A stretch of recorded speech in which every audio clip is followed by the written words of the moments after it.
Before the scroll unfurls, before the flame flickers, there was a silence, a breath held between worlds.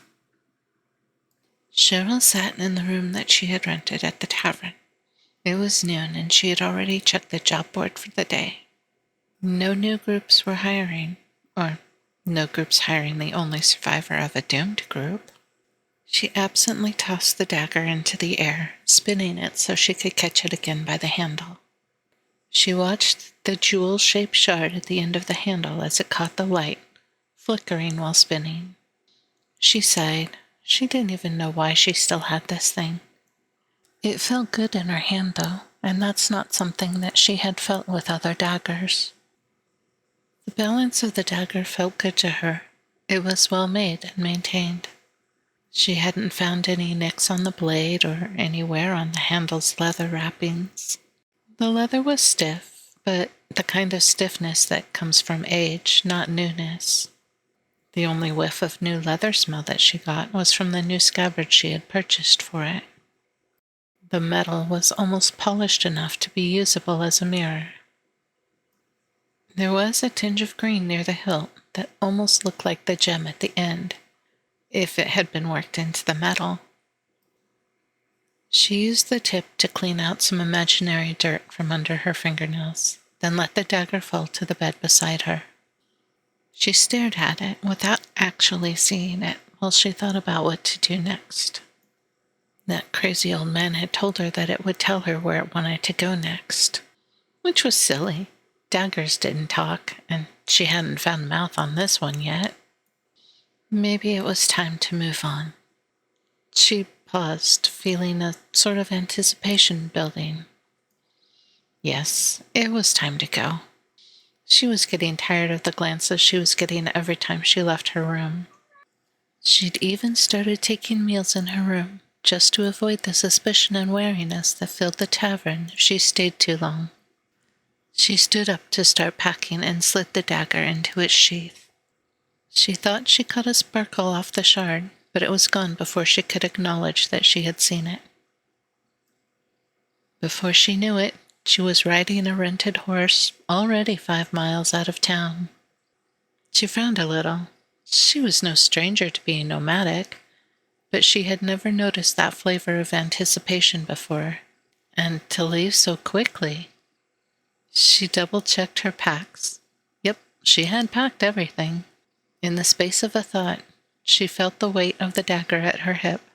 Not heavy, not like it had been at the ruins when she first held it, but there, solid and comforting. She shook her head. She was not going to let some old man's dying words get under her skin with this mumbo-jumbo talk. She was going to find the next job, make some coins, and maybe find a good perfumery. Lye soap was making her scalp itch. Cheryl made camp just off the road, far enough away that she could still hear the occasional wagon or horse pass by, but not so close that her fire would invite visitors. She used her new dagger to slice off some of her travel rations.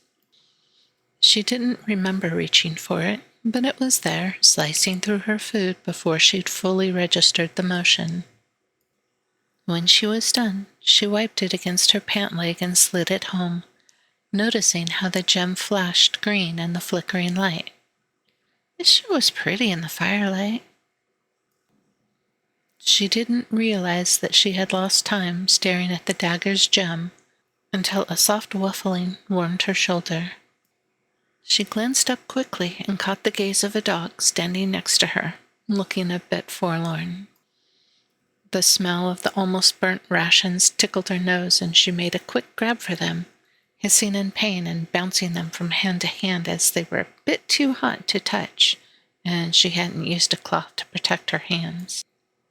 She tossed the ruined rations to the dog and watched as it sniffed at them and then inhaled the food. She almost reached up to pet it, but didn't want to invite any of the fleas that it probably had to join her. Instead, she sliced another bit of rations off and set them next to the fire to warm. The dog lay down, not next to her, but close, and watched her movements. It took her a little bit, but she noticed that the dog wasn't watching her so much as the dagger. Apparently, she wasn't the only one it mesmerized. She banked the fire so it would keep throughout the night. The dog lay on the opposite side from her and seemed to glance at the dagger from time to time. She settled into her bedroll, slid the dagger under her pillow, and went to sleep to the sound of the quiet woods at night. Only the night insects were making noise now. She watched the campfire as she drifted off to sleep, watching the light and heat playing against the wood. Suddenly, she was sitting, alert, listening, looking all around her little campsite. The fire was low, and she could see the dog's eyes across it, looking back at her. The night was silent. Not even the sound of insects broke the stillness. She held her breath, straining to hear what had woken her up. She could feel a heaviness in the air, like something just out of sight was waiting, watching her. But she didn't hear or see anything out of place. A bit of sap popped in the fire, and the brief flash of light caught the gem on the dagger. It wasn't under her pillow. It lay next to her pillow, pointing toward the darkness. A log moved in the fire, sending sparks up into the night sky.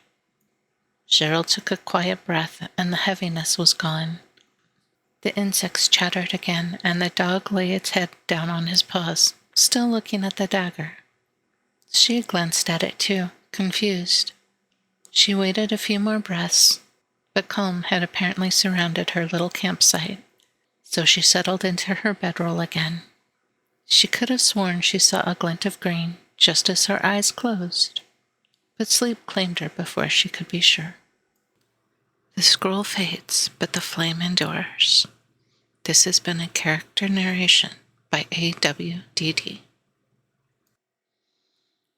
If you would like your character's backstory handwritten in a way that embodies your character, please visit our Etsy store, AWDD Legacies.